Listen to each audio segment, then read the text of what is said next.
আমরা যারা ফেসবুকের মধ্যে কাজ করি তারা কিন্তু এই প্রবলেমটি অনেকেই ফেস করে থাকি যে ফেসবুক পেজের মধ্যে পার্টনার মনিটাইজেশন পলিসি ইস্যু কিন্তু হরহামেশাই আমাদের ফেসবুক পেজের মধ্যে চলে আসে। তো বন্ধুরা, আজকের এই ভিডিওটিতে আমি আলোচনা করব এই পার্টনার মনিটাইজেশন পলিসি কেন আসে, কোন কোন ভুলগুলো করলে আপনার পেজের মধ্যে পার্টনার মনিটাইজেশন পলিসি ইস্যু আসবে, বা অলরেডি আপনার পেজের মধ্যে যদি পার্টনার মনিটাইজেশন পলিসি ইস্যু চলে আসে তাহলে কিভাবে সেটি আপনারা রিমুভ করবেন। এই সম্পূর্ণ বিষয়গুলো আজকের এই ভিডিওটিতে বিস্তারিতভাবে আলোচনা করব। তো বন্ধুরা, আপনাদের যাদের ফেসবুক পেজের মধ্যে অলরেডি পার্টনার মনিটাইজেশন পলিসি এসেছে তারা তো অবশ্যই এই ভিডিও দেখবেন, এবং এই ভিডিও দেখলে আপনারা অবশ্যই আপনার পার্টনার মনিটাইজেশন পলিসি রিমুভ করতে পারবেন। পাশাপাশি আপনাদের যাদের এখন পর্যন্ত এই প্রবলেমের সম্মুখীন আপনারা হননি অবশ্যই কিন্তু এই ভিডিওটি দেখে রাখবেন, কেন ভবিষ্যতে এরকম সমস্যার সম্মুখীন আপনিও কিন্তু হতে পারেন। তাই অবশ্যই ভিডিওটি লাস্ট পর্যন্ত দেখে সব কিছু বিষয় জেনে রাখবেন যাতে করে ভবিষ্যতে আপনি সেফ থাকতে পারেন। তো বন্ধুরা, ভিডিওটি শুরু করার আগে ছোট্ট একটি রিকোয়েস্ট, চ্যানেলে নতুন হয়ে থাকলে অবশ্যই চ্যানেলটি সাবস্ক্রাইব করে দিবেন, ফেসবুক পেজ থেকে দেখলে অবশ্যই ফেসবুক পেজটি ফলো করে দিবেন যাতে করে ভবিষ্যতে ফেসবুক রিলেটেড এমন আরও ইনফরমেটিভ কন্টেন্টগুলো আপনারা পেতে থাকেন। তো বন্ধুরা, সর্বপ্রথম আলোচনা করব কেন এই পার্টনার মনিটাইজেশন পলিসি আপনার ফেসবুক পেজের মধ্যে আসে, বা কোন ভুলগুলো করার কারণে এই পার্টনার মনিটাইজেশন পলিসিগুলো আপনার ফেসবুক পেজের মধ্যে আসে। তারপরে আমরা আলোচনা করব এই পার্টনার মনিটাইজেশন পলিসি আসলে কিভাবে আপনি রিমুভ করবেন বা আপনার পেজটি আগের অবস্থায় আবারও আপনি নিয়ে যেতে পারেন। তো বন্ধুরা, আপনার ফেসবুক পেজের মধ্যে পার্টনার মনিটাইজেশন পলিসি যদি এসে থাকে তাহলে আপনারা কোন কোন সমস্যার সম্মুখীন হতে পারেন সেই বিষয়টি ভিডিও সবার আগে আলোচনা করে নিই। দেখুন, পার্টনার মনিটাইজেশন পলিসি আপনার ফেসবুক পেজের মধ্যে যদি আসে এবং আপনার ফেসবুক পেজটি যদি মনিটাইজ থাকে তাহলে কিন্তু আপনার এই মনিটাইজেশনটি রেস্ট্রিক্টেড হয়ে যাবে, আপনি কিন্তু আর ফেসবুক থেকে ইনকাম জেনারেট করতে পারবেন না। পাশাপাশি আপনার যদি পেজের মধ্যে মনিটাইজেশন অন না থাকে এবং আপনার যদি এই পার্টনার মনিটাইজেশন পলিসি আপনার ফেসবুক পেজের মধ্যে চলে আসে তাহলে কিন্তু আপনি কখনোই আপনার ফেসবুক পেজের মধ্যে এই মনিটাইজেশনটি অন করতে পারবেন না, বা আপনি কিন্তু ফেসবুক থেকে ইনকাম জেনারেট করতে পারবেন না যতদিন পর্যন্ত না এই পার্টনার মনিটাইজেশন পলিসি আপনি রিমুভ করেন। তো বন্ধুরা, এই পার্টনার মনিটাইজেশন পলিসিগুলো আসার প্রধান কারণগুলোর মধ্যে যে কারণগুলো আছে সেগুলো হলো unoriginal content, limited originality of content. এই সমস্যাগুলোই আসলে বেশি আসে। তো বন্ধুরা, এই সমস্যাগুলো কেন আসে বা কোন ভুলগুলো করার কারণে আমাদের ফেসবুক পেজের মধ্যে এই পার্টনার মনিটাইজেশন পলিসি ইস্যুগুলো চলে আসে, এবার আলোচনা করি সেই বিষয়গুলো সম্পর্কে বিস্তারিত। তো বন্ধুরা, আপনি যখন এই ফেসবুক পেজের মধ্যে কাজ করছেন অবশ্যই কিন্তু ফেসবুকের যে রুলস এবং গাইডলাইনগুলো আছে এগুলো কিন্তু অবশ্যই আপনাকে মেনে ফেসবুকের মধ্যে কাজ করতে হবে। যদি আপনি ফেসবুকের রুলস এবং গাইডলাইনগুলো না মেনে ফেসবুকের মধ্যে কাজ করেন তাহলে কিন্তু এই পার্টনার মনিটাইজেশন পলিসি এটি কিন্তু আপনার ফেসবুক পেজের মধ্যে চলে আসবে। বিশেষ করে ফেসবুকের যে কমিউনিটি স্ট্যান্ডার্ড আছে, বা কোন বিষয়ের ভিডিওগুলো আপনি ফেসবুকের মধ্যে পাবলিশ করতে পারবেন, কোন বিষয়ের ভিডিও আপনি ফেসবুকের মধ্যে পাবলিশ করতে পারবেন না, কোন বিষয়গুলো আপনার ভিডিওর মধ্যে থাকা যাবে না, কোন দৃশ্যগুলো আপনি আপনার ভিডিওর মধ্যে দেখাতে পারবেন না, এই বিষয়গুলো কিন্তু অবশ্যই আপনাকে স্ট্রিক্টলি ফলো করতে হবে। কেননা ফেসবুক কিন্তু এই বিষয়গুলো খুবই গুরুত্ব সহকারে দেখে। কেননা ফেসবুক ভিডিও শেয়ারিং প্ল্যাটফর্মের পাশাপাশি ফেসবুক কিন্তু একটি সোশ্যাল মিডিয়া প্ল্যাটফর্ম। এই সোশ্যাল মিডিয়ার মধ্যে অনেক ধরনের অনেক বয়সের মানুষগুলো থেকে থাকে, এর কারণে ফেসবুক কিন্তু এই বিষয়গুলো খুব ভালোভাবে লক্ষ্য করে। কেননা আপনি যখন কোনো একটি ভিডিও ফেসবুকের মধ্যে পাবলিশ করছেন সেই ভিডিওর মধ্যে এমন কোনো দৃশ্য বা এমন কোনো সিন যদি সেখানে থেকে থাকে সেই বিষয়গুলো কিন্তু বিরূপ প্রভাব ফেসবুকের যারা অডিয়েন্স আছে তাদের উপর কিন্তু পড়বে। তাই এই বিষয়টি ফেসবুক কিন্তু খুব গুরুত্ব সহকারে দেখে যে আসলে আপনি যে ভিডিও কন্টেন্টগুলো ফেসবুকের মধ্যে পাবলিশ করছেন সেই ভিডিও কন্টেন্টগুলোর মধ্যে আপনি কোন বিষয়গুলো ইনক্লুড করছেন এবং কোন বিষয়গুলো থাকার কারণে আপনার ভিডিওগুলোতে প্রবলেম আসছে, এই বিষয়গুলো কিন্তু আপনাকে অবশ্যই খেয়াল করতে হবে। পরবর্তীতে আসে, আপনি যদি আপনার ভিডিওর মধ্যে মিসলিডিং ইনফরমেশন দেন এই কারণেও কিন্তু আপনার ফেসবুক পেজের মধ্যে পার্টনার মনিটাইজেশন পলিসি কিন্তু চলে আসবে। তো বন্ধুরা, মিসলিডিং ইনফরমেশন বলতে ধরুন আপনি এমন বিষয়ের একটি ভিডিও তৈরি করেছেন যে বিষয়টি আসলে সমাজের মধ্যে বহুল চর্চিত, কিন্তু আপনি যে ভিডিওটি তৈরি করেছেন সেই ভিডিওর মধ্যে আপনি এই বিষয়টি নিয়ে মিস ইনফরমেশন বা ভুল কিছু তথ্য আপনার ভিডিওর মধ্যে ইনক্লুড করেছেন, যার ফলশ্রুতিতে এই ভিডিওগুলো থেকে কিন্তু আপনার পার্টনার মনিটাইজেশন পলিসি চলে আসতে পারে। তাই অবশ্যই আপনি যখন একটি ভিডিও ফেসবুকের মধ্যে পাবলিশ করবেন বা যখন একটি ভিডিও আপনার যে কোনো একটি টপিকের তৈরি করছেন অবশ্যই সেই ভিডিওর ইনফরমেশনগুলো কতটা যুক্তিযুক্ত বা এর কতটা সত্যতা রয়েছে এই বিষয়গুলো কিন্তু অবশ্যই আপনাকে আগে জানতে হবে। জানার পরে ভিডিওগুলো তৈরি করে তারপরে কিন্তু ফেসবুকে পাবলিশ করতে হবে। বিশেষ করে যারা নিউজ ক্যাটাগরিতে এই ভিডিওগুলো তৈরি করে থাকেন বা নিউজ ক্যাটাগরি নিয়ে কাজ করে থাকেন, তাদের কিন্তু এই বিষয়গুলো বেশি বেশি ফলো করা উচিত। কেননা আপনাদের এই ভিডিওগুলোতে কিন্তু বেশি মিস ইনফরমেশন চলে আসে। তাই অবশ্যই আপনারা যারা নিউজ ক্যাটাগরি নিয়ে কাজ করেন তাদেরকে কিন্তু অবশ্যই এই বিষয়টি আপনাকে খুব ভালোভাবে মেনে ফেসবুকের মধ্যে কাজ করতে হবে। পরবর্তীতে আসি যে কারণে আপনার ফেসবুক পেজের মধ্যে পার্টনার মনিটাইজেশন পলিসি ইস্যু চলে আসতে পারে, সেটি হলো অন্যের ভিডিও কপি করা। তো বন্ধুরা, আমরা অনেকেই আছি তারা কিন্তু মনে করি যে আসলে অন্যের ভিডিও যদি আমি ফেসবুকের মধ্যে পাবলিশ করি তাহলে সেই ক্ষেত্রে আমার ভিডিওতে বেশি ভিউজ আসবে এবং দ্রুত আমি ফেসবুক থেকে ইনকাম জেনারেট করতে পারবো।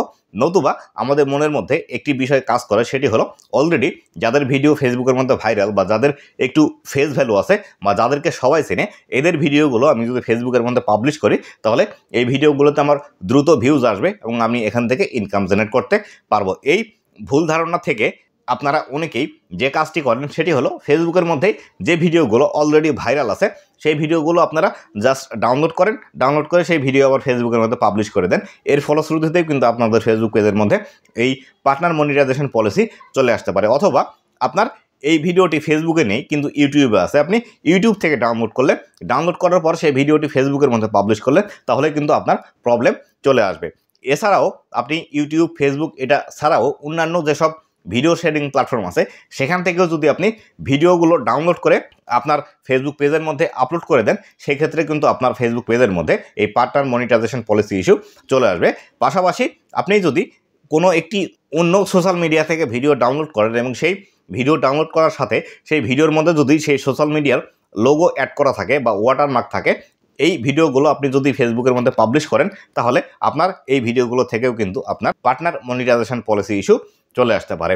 এছাড়া আরও অন্যান্য যে কারণগুলো আছে সেগুলো হলো আপনার যে ভিডিওটি আপনি ফেসবুকের মধ্যে পাবলিশ করছেন সেই ভিডিওতে আমরা যে থাম্বনেলটি অ্যাড করি, এই থাম্বনেল অ্যাড করার ফলেও কিন্তু আপনার ভিডিও আপনার পেজের মধ্যে পার্টনার মনিটাইজেশন পলিসি ইস্যু চলে আসতে পারে। কেননা যখন আপনি একটি ভিডিও ফেসবুকের মধ্যে পাবলিশ করছেন অবশ্যই কিন্তু আমরা সেই ভিডিওতে বেশি পরিমাণ ক্লিক এবং ভিউজ নিয়ে আসার জন্য এবং আকর্ষণীয় করার জন্য আমরা আমাদের ভিডিওতে থাম্বনেল অ্যাড করি। এই থাম্বনেল অ্যাড করার সময় আমরা থাম্বনেলের উপর এমনভাবে কোনো কিছু লিখে দিই বা এমন কোনো ছবি অ্যাড করে দিই যে ছবিগুলোর দ্বারা মানুষের দৃষ্টি খুব দ্রুত আকর্ষণ করতে পারি, বা আমি ভিডিওর মধ্যে যে বিষয়টি দেখিয়েছি সেই বিষয়টি যদি আমি থাম্বনেলের উপর না রেখে অন্য একটি বিষয় আমি থাম্বনেলের উপর রাখি, সেই ক্ষেত্রে কিন্তু আপনার পার্টনার মনিটাইজেশন পলিসি ইস্যু চলে আসতে পারে। কেননা আপনি ভিডিওর মধ্যে যে বিষয়টি দেখিয়েছেন অবশ্যই সেই বিষয়টি কিন্তু আপনার থাম্বনেলে রাখতে হবে। থাম্বনেলে যদি সেই বিষয়টি না থাকে অন্য একটি বিষয় যদি থাম্বনেলে রাখেন তাহলে সেই ক্ষেত্রে কিন্তু আপনার যারা অডিয়েন্স আছে বা ফেসবুকের যারা অডিয়েন্স আছে তারা কিন্তু মিসগাইডেড হবে এবং আপনার ভিডিওতে ক্লিক করে যে বিষয়টি দেখার আশায় এসেছিল তারা কিন্তু সেই বিষয়টি দেখতে পাবে না। এক্ষেত্রে ফেসবুকের যারা অডিয়েন্স আছে তাদের কিন্তু ব্যাড এক্সপিরিয়েন্স হবে। এই ক্ষেত্রে ফেসবুক কিন্তু এই বিষয়গুলোতে একদম স্ট্রিক্টলি দেখে এবং এই যদি ভুলগুলো আপনিও করে থাকেন বা এই বিষয়গুলো আপনি করে থাকেন তাহলে কিন্তু আপনার ফেসবুক পেজের মধ্যে পার্টনার মনিটাইজেশন পলিসি ইস্যু চলে আসবে। এছাড়া টাইটেল লেখার ক্ষেত্রেও আপনি যদি এমন কোনো টাইটেল বা আপনার টাইটেলের মধ্যে এমন কোনো শব্দ লেখেন যে বিষয়গুলো ফেসবুক আসলে পছন্দ করে না বা ফেসবুকের মধ্যে এই শব্দগুলো লেখা হারাম বা উচ্চারণ করা একদমই যায় না, সেই বিষয়ের যদি টাইটেল আপনার ভিডিওর হয়ে থাকে সেই ক্ষেত্রে কিন্তু আপনার পার্টনার মনিটাইজেশন পলিসি ইস্যু চলে আসতে পারে। তাই অবশ্যই টাইটেল, থাম্বনেল এবং ট্যাগ অ্যাড করার ক্ষেত্রে অবশ্যই গুরুত্ব সহকারে এই বিষয়গুলো দেখবেন। আর পাশাপাশি আরও একটি যে বিশেষ কারণে আপনার পার্টনার মনিটাইজেশন পলিসি চলে আসতে পারে সেটি হলো ভিডিও ক্লিপ ইউজ করা। তো বন্ধুরা, আমরা অনেক সময় আমাদের ভিডিওর মধ্যে নানা রকম ফানি ভিডিও ক্লিপ বা অন্যান্য যে ক্রিয়েটারগুলো আছে তাদের ভিডিওর ছোট ছোট ক্লিপগুলো আমাদের ভিডিওর মধ্যে ইউজ করে থাকি। এই ক্লিপগুলো ইউজ করার কারণে কিন্তু আমাদের পার্টনার মনিটাইজেশন পলিসি ইস্যু চলে আসতে পারে। তাই অবশ্যই আপনারা যারা এই অন্যান্য ভিডিও থেকে ভিডিও ক্লিপ নিয়ে আপনাদের ভিডিওর মধ্যে অ্যাড করছেন অবশ্যই সেই ভিডিওগুলো ভালোভাবে এডিটিং করতে হবে, তবে কিন্তু আপনার এই ফেসবুক পেজটি সেভ থাকবে। তো বন্ধুরা, এবার আসি আপনি কিভাবে আপনার ফেসবুক পেজের মধ্যে পার্টনার মনিটাইজেশন পলিসি আসলে সেটি রিমুভ করবেন। তো বন্ধুরা, সর্বপ্রথম আপনাকে যে কাজটি করতে হবে সেটি হলো আপনাকে সর্বপ্রথম খুঁজে বের করতে হবে আপনার কোন ভিডিওর কারণে আপনার ফেসবুক পেজের মধ্যে এই পার্টনার মনিটাইজেশন পলিসি ইস্যু এসেছে, সেটি খুঁজে বের করে তারপরে আপনাকে সেই ভিডিওটি ডিলিট করতে হবে। আপনি যদি সেই ভিডিওটি ডিলিট করেন তবে কিন্তু আপনার এই পার্টনার মনিটাইজেশন পলিসি থেকে আপনি 50% রিমুভ হতে পারবেন। পরবর্তীতে আরও 50% রিমুভ করার জন্য আপনাকে রেগুলার বেসিসে কন্টেন্ট আপলোড করতে হবে এবং আপনাকে অন্তত পক্ষে 7 দিন আপনার ফেসবুক পেজের মধ্যে লাইভ করতে হবে। আর অবশ্যই এই লাইভগুলোর দৈর্ঘ্য কিন্তু 10 মিনিটের উপর হতে হবে। আপনি যদি 10 মিনিটের উপরে সময় ধরে লাইভ করেন সেক্ষেত্রে আপনার পেজের রিচ, এঙ্গেজমেন্ট এবং আপনার যে পেজের রিকগনাইজেশন এটি কিন্তু ফেসবুকের কাছে থেকে যাবে বা ফেসবুকের কাছে আরও বেশি বেশি চলে যাবে। এর ফলশ্রুতিতে আপনার কিন্তু এই পার্টনার মনিটাইজেশন পলিসি ইস্যু চলে আসবে। এবার আসি, আপনি যদি বুঝতে না পারেন যে আসলে কোন ভিডিওর কারণে আপনার এই প্রবলেমটি হয়েছে বা কোন ভিডিওর কারণে আপনার পেজের এই পার্টনার মনিটাইজেশন পলিসি এসেছে সেটি আপনি বুঝতে পারছেন না, এক্ষেত্রে আপনি কি করবেন? এক্ষেত্রে আপনাকে যে কাজটি করতে হবে সেটি হলো আপনার পেজের যতগুলো ভিডিও আছে, পিকচার আছে বা রিলস আছে এই সবগুলো কিন্তু আপনাকে ডিলিট করে দিতে হবে। ডিলিট করে দেওয়ার পর আপনাকে লাইভ করতে হবে। লাইভ করলে আপনার এই ইস্যুগুলো রিমুভ হয়ে যাবে। তবে এক্ষেত্রে একটি বিষয় মাথায় রাখবেন, আপনার পেজের মধ্যে যে ভিডিওগুলো আছে সব ভিডিওগুলো একদিনে ডিলিট করবেন না। একদিনে যদি ডিলিট করেন তাহলে কিন্তু আপনার ফেসবুক পেজের রিচ একদমই ডাউন হয়ে যাবে। পরবর্তীতে কিন্তু এই রিচটি আপনি আর ইনক্রিজ করতে পারবেন না। তাই অবশ্যই আপনি যে কাজটি করবেন সেটি হলো আপনার যে পর্যন্ত ভিডিও আপলোড করেছেন আগে এবং এই ভিডিওগুলো আপলোড করার পরবর্তীতে আপনার সমস্যা হয়েছে সেটি চিহ্নিত করে রাখুন।